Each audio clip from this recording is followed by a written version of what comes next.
Before this incredible episode of Revenge of the Sequel, the podcast just about sequels, I want to say a special thank you to a couple people who have donated to our Patreon page.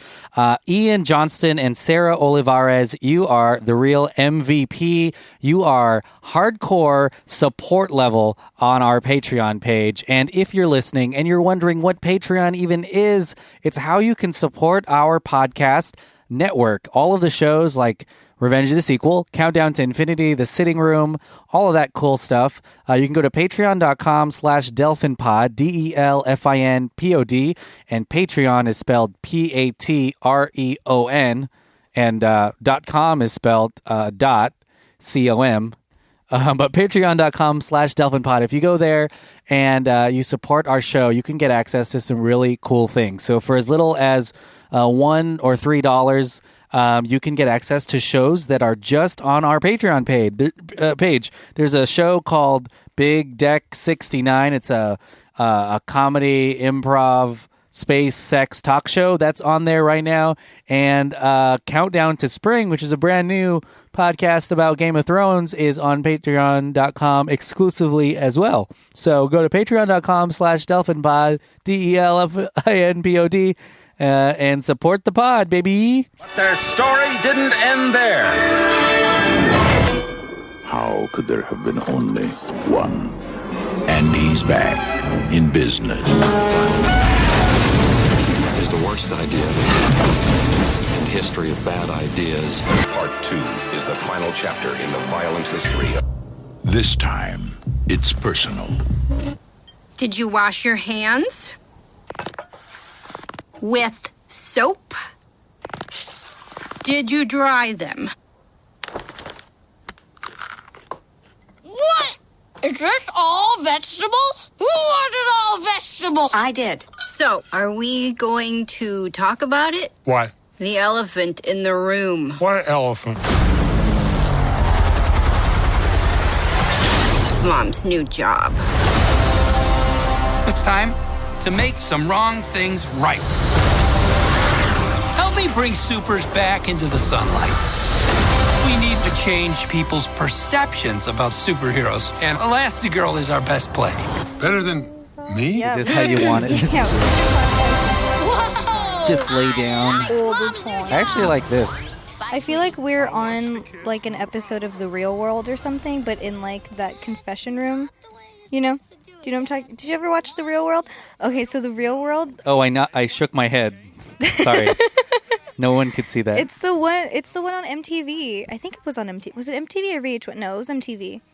Shit. No, yeah, it was MTV. Yeah. But they would always have it's like Jersey Shore, basically.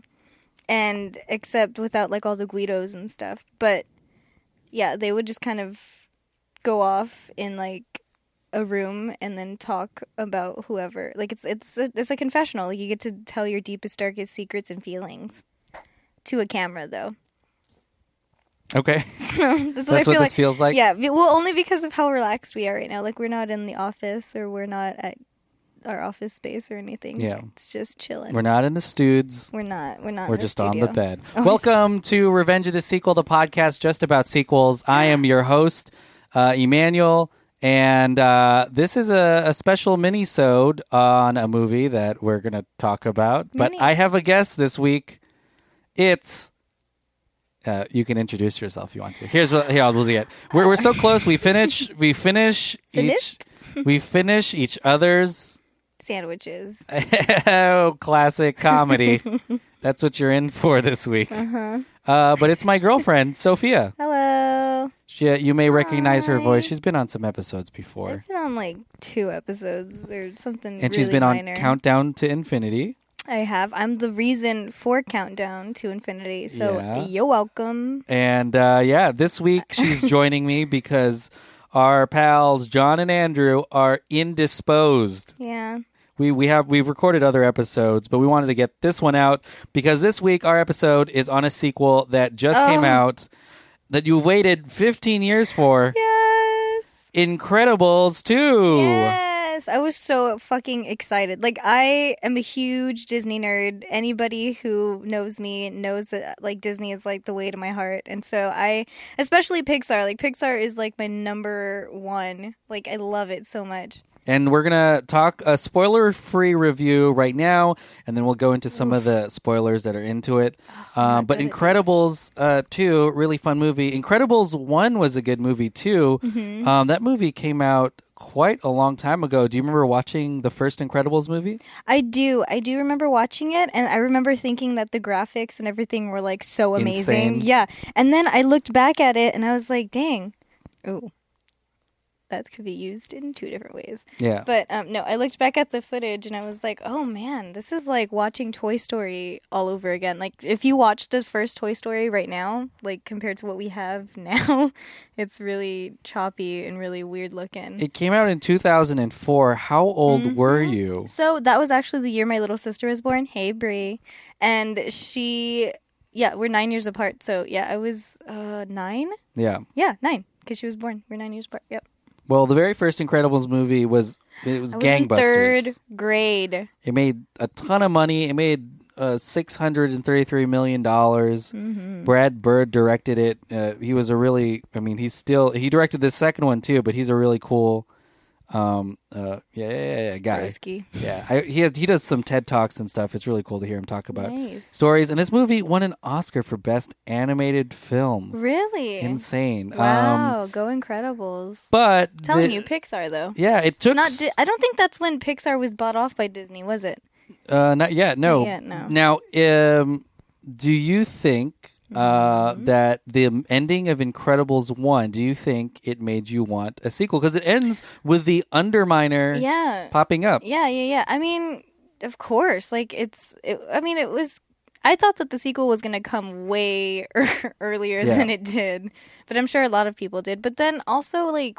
It's just having to introduce that whole character all over again, and then but then it just turns into a regular superhero thing where it's like, oh, bad guy, fight him, done, and then on to the next one. Like I don't think that's what Pixar was going for at the time. Yeah, Pixar waited 10 years to announce that there would even be another Incredibles movie. Right. 2014, they announced that Brad Bird, the guy who made the first one, was going to come back and make Incredibles 2.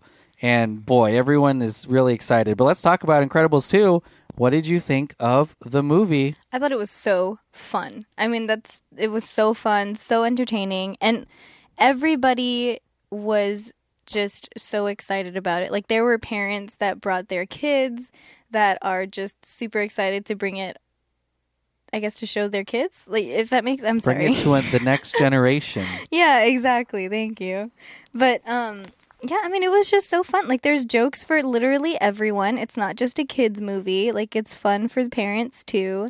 And, like, even if you haven't seen the first Incredibles, you can still enjoy this one, too. Like, you don't have to watch the first one in order to watch this one. Definitely. Yeah. Yeah, so the movie elevates everything from the first film that you liked, which is a family of superheroes who can't be. Mm-hmm. But it's against the law to be a superhero. One of the more modern twists of this film was elevating, or not. I keep saying elevating, but bringing it up.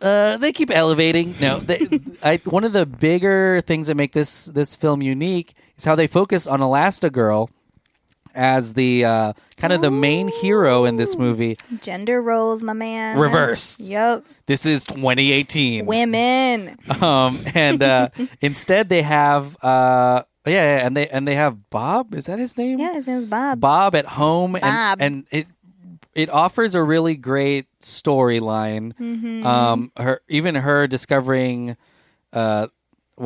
we won't spoil it, but spoiler free. Stop. Her super storyline. Shut up. Yeah, her super storyline is great, but it's balanced really well by Bob at home and dealing with the kids as a new stay-at-home dad. Mm-hmm. But it definitely packs a powerful punch. Now, some of it is fairly, I think, a little bit predictable, but it's about the journey. It's really fun.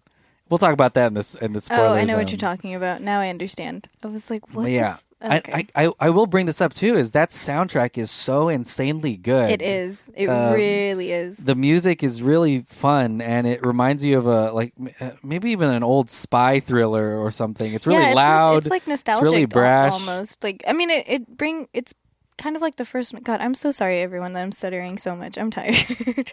But it sounds a lot like the first one, but like even more enhanced or elevated. Elevated. Well, yeah, I mean, the movie is weird because it's set in a weird world because it's retro, but it's futuristic at the same time. Right. So it's really cool. Just want to see who made the music. That way I can give credit. Michael. Here we go. Michael Giacchino.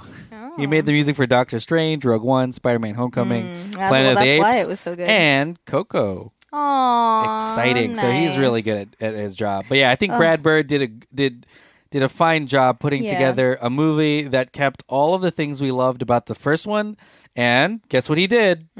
Elevated it to a whole new should have seen that coming. level. The family dynamics is great. Yep. Frozone, Samuel Jackson's character is fantastic. Literally everybody came back. I don't think there was even Honey came back. Frozone's wife. Yeah, like she came back for a hot second. Edna did as well, right? Well, yeah, but I mean, you can't not have her. Like, but it's a perfect movie. I think right now it's the highest grossing animated movie release ever. I don't doubt it for a second. I believe it has. Did it beat Finding Dory? And it beat Frozen. Really? Well, it's time to let it go. All right, so we're going to let you go, and we're going to go into the Spoiler zone. Spoiler zone. So I want to first talk about the new characters in this movie.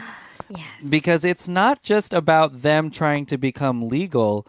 There's also this villain in this film. Right. Obviously, Craig T. Nelson, Holly Hunter, Sarah Vowell, everyone.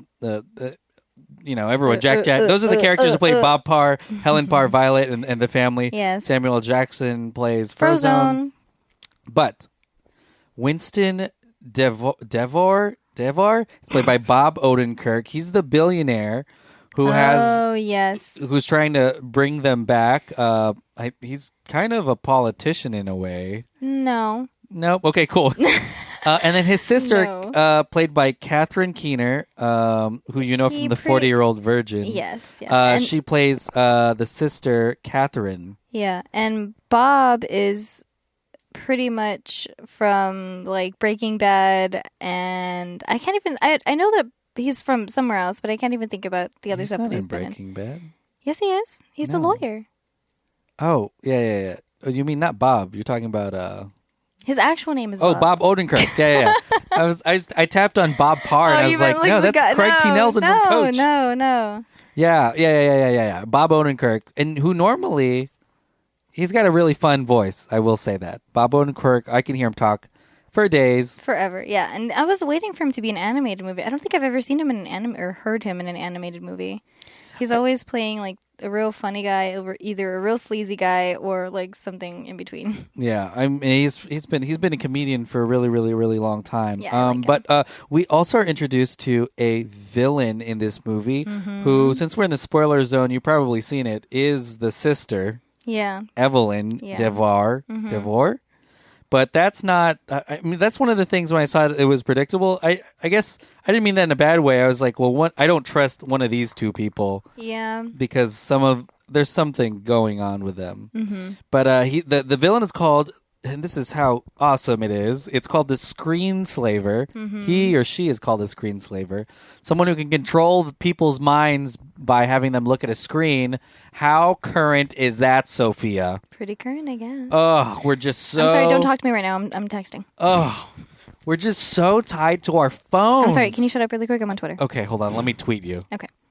We're so tied to our phones. Oh my God, phones. you're so right. We are tied to our phones. Hashtag Screenslave. Definitely. And it's kind of cool because do you think that definitely was on purpose.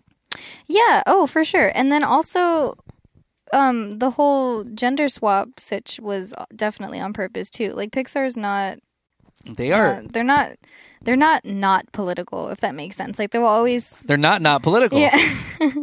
They'll always kind of slide something into a family movie. Like, some sort of message is going to come across in a Pixar movie. I read something that said that this movie is an adult film. And the only reason I think about that, like too... porn? No. Although, if you Google Incredibles porn... Damn. Okay, so, no joke. Have you seen Elastigirl's ass? Oh, yes. Dude, what the fuck is up with that? She's thick. Damn. She's thick with 2 C's. She's been thick since 2004. She's also elastic, so she can make so she can bend. How insane would it be if she's using her powers all the time to make her ass that look that good? And she's always like, oh man, I gotta keep this.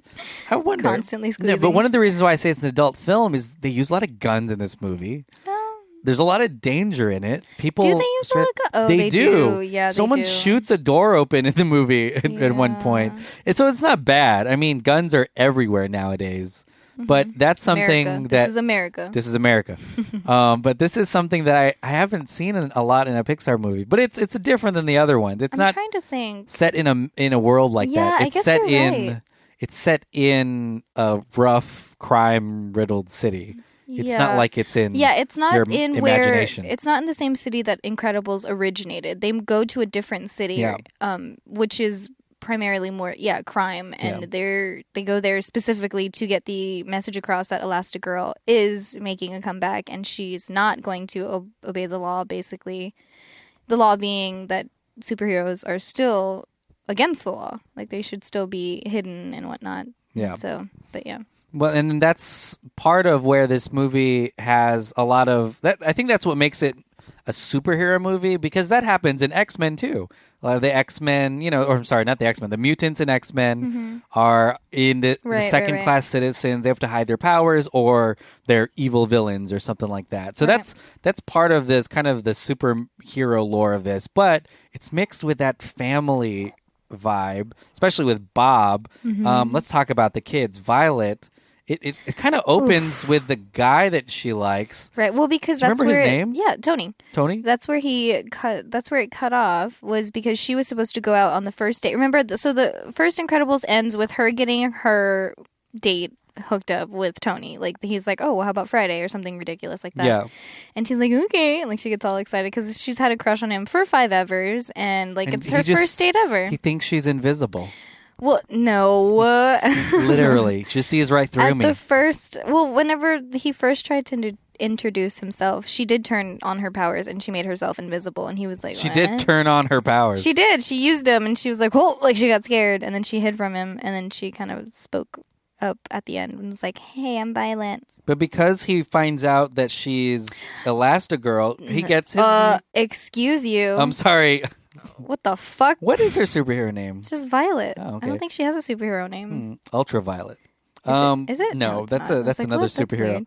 But because he sees her superhero, So powers. So this happens during the continuation of the what's his name? Underminer.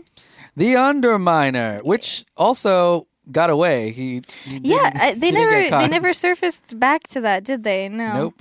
He won. He just took off with all the money. I thought it would be funny in this movie if he came out at the end again, but that's not what happens. Yeah, no. But so because Violet is spotted, they wipe Tony's memory, and so she is in this movie going through changes. Yeah, she's going through some changes. She's not even going through changes so much. It's just she's going through mood swings. It's not like physical changes or like personality changes. It's just really temper. She's in that awkward stage. She also doesn't know, and I felt so bad because Tony gets his mind wiped, but she doesn't know this. Yeah, so when she goes to school, or not even, when she goes to wait for him that Friday night when he was supposed to pick her up, obviously he forgot about the date. Because he forgets everything. And he forgot her, like, overall. Yeah. Like, just Violet is just gone from his memory. And everything having to do with her. So... he didn't pick her up, obviously. And then the next day at school, she was like, why didn't you come and get me? Like, is it a joke? Like, what was going on? And he was like, who are you? Like, he straight up said something like that. Like, do I know you? And she was like, haha. No, but really, like, why didn't you pick me up? And then again, he's like, I don't know. What would you do if I would? Well, I mean, now it's too late. But yeah, we live together. What? What if in high school I was like, who are you? In high school, I didn't know you in high school. But what if? I don't think I would have talked to you. Okay. Because you were like a senior, and I would have been a freshman. That's think. true. I was a teacher. Yeah, you were my professor. Okay. I mean... Ooh, baby, yeah. Ew. I'm Professor. No. So that's Violet's thing, and then Violet gets Yes. mad because she finds out that his memory got wiped. What did you think? And then she blames her dad, which I mean I understand because it is literally his fault. But I mean you can't get mad at dad. Like it's just an accident. Yeah. It's just a whoopsies. But yeah, I get it. Her temper. I know mood swings and stuff. So and then Dash Par. There's not much going. He's still a troublemaker in this movie. I think of all of the family members. Somewhat. Yeah. I don't think he causes that much trouble, except for.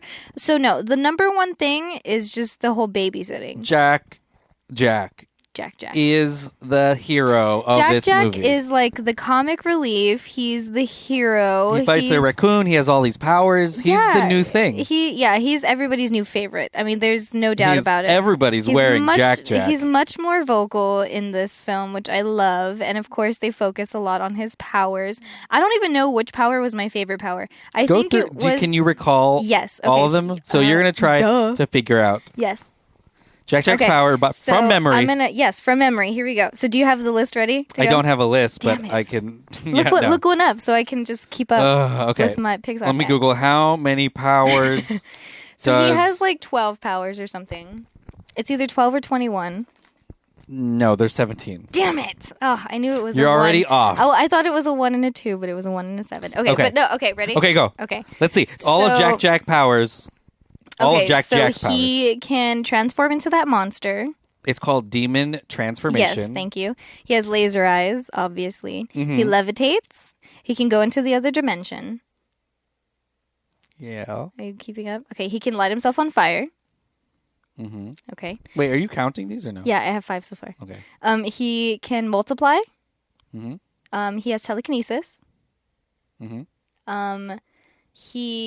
Oh, snap. Hang on. Wait, no, I'm going through. No, I'm not. Hang on. Ooh, there's a couple in here I forgot about, but cool. Shit. Okay. He can make himself large. Yeah. Like super big. He has that bubble thing. Is there bubbles? There's bubbles involved. Or maybe he just blew bubbles. I think that's the same as Dimensions. Okay. The bubbles? Yeah, like he was moving through bubbles. Oh, maybe. I don't know. Okay, let me think. I'm trying to think of what happens with his suit and why it does what it does. Oh, he has that really angry one. The demon. Was that the demon? Did I already say that? Damn it. Okay. Oh, man. Oh, I know that there's more. Are you ready? I'm at like 7 or 8 or something. Yeah, what is it? What are the other here we ones? go. I'm just going to go down the list. And super strength? All right, here we go. So the first one. Does super strength count? Yeah, it counts. Okay, well then super strength. Okay. And then also there's one you forgot, but it just happens once in the movie. No. What does it start with? No, I here it says it starts with a C, but it's Okay, then no. Just give it to me, I guess. All right, here it is. So here's a list of Jack's powers. Okay. Multiplication. Yeah. Demon transformation. Fire. Laser eyes. Yeah. Growth. Dimension hopping. Here's one you forgot. It says carbon copy features, metamorphosis. When he's talking with Edna, he becomes her. He starts to... Oh, that like makes copying, sense. I guess. Okay, well, I didn't even know that was a power. I thought he was just... I thought his attitude... I thought that was just a cartoon. Well, no, I thought his attitude just changed because he was around her so much. Super strength. Invulnerability. Well, that's stupid. He doesn't... That's kind of weird. But it's the only evidence it has is while he's fighting that raccoon, he doesn't have a scratch. Yeah. Floating. Yeah. Telekinesis. Sneezed-induced flight. Is that a power? I guess so. Because that's like an accident. Electricity emission. Yes, that's the one. He can walk through walls and glass. Oh, shit, I forgot about that too. He can turn to metal. What? I don't remember that. I don't remember that either. Interesting. Maybe that's from the first movie. Yes, that's from the first one. You know what? It is with the babysitter. Here's the bubble thing. Blobbing. Thank you. It becomes a blob. Weird. Mimicry. Isn't that like the first thing with Edna? Yeah. I don't know. Okay, you know what website is this? This is cnet.com. But yeah, so Jack is a lot of the movies. And it's so fun to see him change. He's the mystery of the new. It's the cutest thing ever because he can like giggle super cute and then he'll just like spit fire or something ridiculous. Like it's so cute and then also dangerous and it's so fun. And then it also they also show every family member discovering that he has powers in like a unique way, which it makes it even cuter because it's like Dad's special moment with him and he's like, you have powers, and then Violet's like, you have powers, and then not Jack, hello, what's his name, Dash is like, you have powers, like he gets super stoked whenever he finds out too. Like it's just the cutest. It's one of my favorite parts. Super baby. It's one of the best parts of the movie is Jack.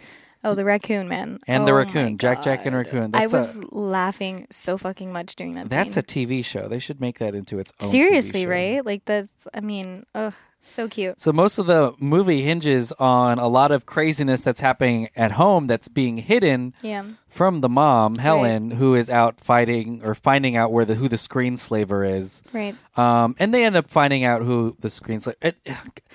This is part of because I just thought of something else that's adult. The reason why the brother and sister the reason why that they want to even bring the superheroes back is because their dad gets murdered in a home break-in. Yeah, with a gun. Oh, he gets shot. God, that's such like a insane backstory. That's kind of rough to even think about. But that's another thing. And I'm trying to think of if the first movie had any guns, and I really don't think it did. You know what? I think it might have. It had lasers. No. I'm thinking about, because who was the other bad guy from the first one? It was like X something. Yeah. It's actually kind of a similar story to this. But no. Because he also wanted Mr. Incredible to come back and be a superhero. No? Do you even Pixar? Yeah, Pixar. Gosh. I mean, he wanted to be a super... He looked up to him. He wanted to be a superhero, but he wanted to be a sidekick is what it was. And then Mr. Incredible was like, no, I don't need a sidekick. You're too young. You're just a kid, like over and over and over again. And so he was like, you know what? If I'm not going to be a sidekick, then I'm going to be a villain. And then he went off and did some bad things. Well, he hires Mr. Incredible to do a bunch of fighting for him. Right. But, I mean... ultimately his actual plan was plotted because... I don't know. I just think it's lazy writing that they just copied the first... I'm just kidding. Oh my God. My mouth dropped right now. Here's something that's kind of sad. The agent, and I noticed this in the movie. Way to go, babe. The agent... Hey, here's something that'll make you cry. The agent in the movie... From the first one? Rick Dicker. Oh. From the very first one. Mm-hmm. I noticed his voice was different in this one. Because oh my God, what is Bud it? Lucky, who was the original voice from the first Incredibles, passed away. I don't know who that is. He was the voice of Eeyore. He was the voice What? But they just did Winnie the... That's a different person. What? Yeah. In Winnie the Pooh? He was in Ratatouille. He was in all these Pixar things. He did that Boundin' short film with Bound and Rebound. With that jackalope. That was his voice. He was the original Rick Dicker. And he was replaced by Jonathan Banks from Breaking Bad in this movie. But they had a different voice. I knew it was his voice that I heard. But that's why he retired in this movie, because the character is kind of sad. But also they don't need him because supers are back. Right. But yeah, that should have bummed you out. I'm just kidding. It did, thanks. Well, because Helen Parr is out and about, other superheroes are coming out and about. They're also coming out and coming about. And so there are a couple of them. The Void. Ooh, okay. So yeah, there's the Void, and then there's played by Sophia Bush. Woo! Other Sophia. What's up, girl? Oh, jeez. There's that owl dude. I can't remember his name. I don't even know the name. The Reflux. Was the one yes, yeah, the reflex. the Reflex, I think his name was. He was disgusting. So it's like he had acid reflex the whole time, and that was funny. That was his power. It was like an older dude with like a huge belly, and he's like, "Yeah, I just throw up." And whenever he throws up, it's like throwing up lava or something crazy. So it's like acid reflex. Pixar. But there are a lot of new superheroes too. A lot of new powers. Yes, there's this other guy. I forgot what his name is as well. They go over the names like maybe once throughout the entire film. But he can only crush the brick. Oh no, I see what? Yeah, no, he can only crush metal. He can't expand it or he can't reshape it. He only crushes it. And they kind of make a joke about it later on in the film. Because after he crushes some metal, Mr. Incredible has to go through it, or he gets stuck in it or something. Yeah. And so he's like, you can't just expand it. You can't just move it. And he's like, why? I just crushed. Like, I can't do it the other. Yeah, I can't do it the other way. It's funny. Yeah, I know. Okay. That's why Pixar wrote it. So there's a lot of cool things because they get screen slaved at one point and they're trying to actually kill. Right, they become villains because the screen slayer or the sister, I forgot her name too. Damn, yeah. I'm not prepared at all. But so she ends up being the bad guy, and I was surprised by that only because I thought that Bob, I can't remember his name either in the film. His character's name. Yeah. Oh, Bob Odenkirk's character. Bob Oden, whatever. I have it open. But he's like this really rich. Winston, thank you. He's like this really rich guy that provides a lot of tech and a lot of basically financial support. Money, baby. Yeah, and he's this billionaire that has this really crazy, like basically internet company that's kind of like telecommunications. Yeah, thank you. And, so he has a bunch of funds, and he's like, hey, I'll support you. I'm going to give you these really tiny cameras because my sister is a tech designer, and she just designs everything and makes everything, and I'm the business part of it. So they go off and basically bring her back to life, Elastigirl, like through the news. And that's why I say he's somewhat of a politician, because he loves looking at the newspapers and trying to make these. Just because you like looking at the newspapers doesn't that make makes you a politician. Every single person with a newspaper subscription, you're a politician. No. Here's another fun fact: Brad Bird's son is in this movie. Oh, really? He puts him in a lot of his Pixar films. He was in the first Incredibles. He plays Squirt in Finding Nemo. And he's cute. And he's the voice of some of the monster Jack. But his name is Nicholas Bird. That's the director's son. How cute! Cute. Aww. I wish my dad worked in Pixar. Aw, cute. They probably get to get all kinds of VIP stuff. Oh God, living the life. Yeah. Anyways, so the Screen Slayer turns out to be Winston's sister. Screen Slaver. And I say Screen Slayer. Oh my God, what's wrong with me? Yeah. But so she ends up creating these sunglasses, basically, or these goggles that have little tiny screens in them. And so she puts them on top of every single superhero's face to make them into bad guys. But I was expecting Winston, the billionaire, to be the bad guy and have her just be like her little minion. Yeah, I suspected his both of them. Yeah. But it turns out he's actually a legit, sincere guy because he's like, no, our dad got killed by robbers because the superhero didn't show up in time. And she's like, yeah, that's why superheroes suck. And he's like, no. Oh, wow. I'm reading some of the facts of this. And speaking... Yeah, you're not listening to me at all. I'm not, no. We talked about how this is an adult movie. This is the very first full-length... Like porn? Yeah, okay, all right. This is the very first length Disney animated feature film to feature the word hell and damn. What? When did they say that? I guess they say that in the movie. Isn't that insane? They cussed in this movie. Hell and damn are not curse words. The first movie where a protagonist has a gun, because Helen uses a gun in this movie. I don't think she needs a it. gun. She does. She needs... Like a ray gun or like a legit It's a legit gun. Huh. It's a gun. Oh, you know what? She uses it to open the door. That's what I said. But like to break open the lock. Oh my God. To shoot off the lock, basically, is what I'm saying. That's what she uses it for. When do they say hell and damn? That's when she's like, hell, damn. What in the hell, damn? Yeah. What in the hell, damn? What else? I'm going to save some of the end of this to talk about... I just said the whole fucking plot of the movie. No. I'm going to save... You know what we'll do? We'll save some... What are we going to do? On Patreon, we'll save us talking about the short film. So go to patreon.com/DelfinPod and my God, subscribe if you want to hear that the short film part. Okay, cool. Hit my heart. But since this is a mini-sode, we've talked about some of the things in the movie. How could this be a mini-sode? I can talk about this for hours. Do you think there's room in this for an Incredibles 3? No. Okay.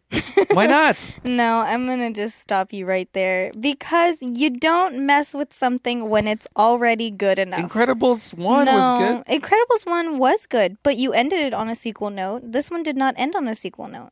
This one just ended. Like, okay, everyone's happy. Superheroes are back. NBD. Maybe in another 15 years. Live your life. Okay, no, I'm not about to wait. I will. We'll see. But I don't want to have to. No, and you know what? I mean, no offense to anyone, but a lot of the characters' voices are going to be a little raspier with a few more years on their belts. Well, that's so all of Jack's voice in this movie is from audio recorded 15 years ago. Yeah, that's from that same actor. They're going to run out of story, but it's possible. This movie. So this year, this movie came out, but Toy Story 4 was supposed to come out this year, and this was supposed to come out next year. But they switched them because this movie was ready already. Right. And it ended up being this is the longest Pixar movie ever. I think it's 2 hours. Yeah, it's like 2 hours and something, I think. 2 hours and some change. It's a long movie. Yeah. With credits, I think it's like 3 hours. So the director said that they had other characters that they have storyboarded and some plots and cool things they had storyboarded. And he was hoping that someday that goes to film, but they haven't committed to anything yet. But I would totally watch an Incredibles 3. I watched 3 Toy Stories and now a 4th one. I would watch it too, but I can't see what because then it's going to go back to what I said at the beginning of this podcast. Yeah. I'm not going to explain it. So, no, I'm just kidding. No, it's going to go back to just being another superhero movie where it's like, boom, a bad guy. Boom, good guys come in. Done. You know? But this movie is unique because it has a family dynamic. I mean, yeah, that's true. And I guess like the kids can get older and then it'd be like a Fuller House situation, like where they just carry on with the kiddos. But I'm not ready. I don't know. I mean, it's just, to me, in my mind, like, I'm already fulfilled. Like, my heart's already filled with Incredibles because I waited so long. Imagine it even being more fulfilled than that. No. Well, here's what I think. There's still because it's a family, there are things everyone can relate to. Growing older. You know what? No, I would be on plenty. I would be on board with an Incredibles 3 if they showed Honey. Okay. That's what Pixar... at Pixar. Hey. At Pixar. Hey. Hashtag tweet. Yeah, I want to see Honey. I want to see what she looks like. Because you know what I picture in my mind when I think of Honey? I think of her being all curvy with like really voluminous hair and like just like beautiful curls. And she's like, where do you think you're going? Like she's just like all sassy. Okay, I love right. it. That's Calm what. down. So give me some Honey, Pixar, for Incredibles 3, and then I'm on board. All right. Well, give her some honey, baby. Well, that concludes this Incredibles 2 mini-sode. There's plenty more to watch this summer, so subscribe to Revenge of the Sequel. Go to patreon.com/DelfinPod and and listen to all the exclusive episodes that we have there. But yeah, do you have anything to plug, Baby Cakes? No, before we make sweet, sweet love. Oh, then yeah, I have another hour or so to talk. Okay. I'm just kidding. Now, just my social media. Follow me on Twitter @_ simply SOFIEE Sophie. All right, guys. Incredibles. It was incredible. Okay.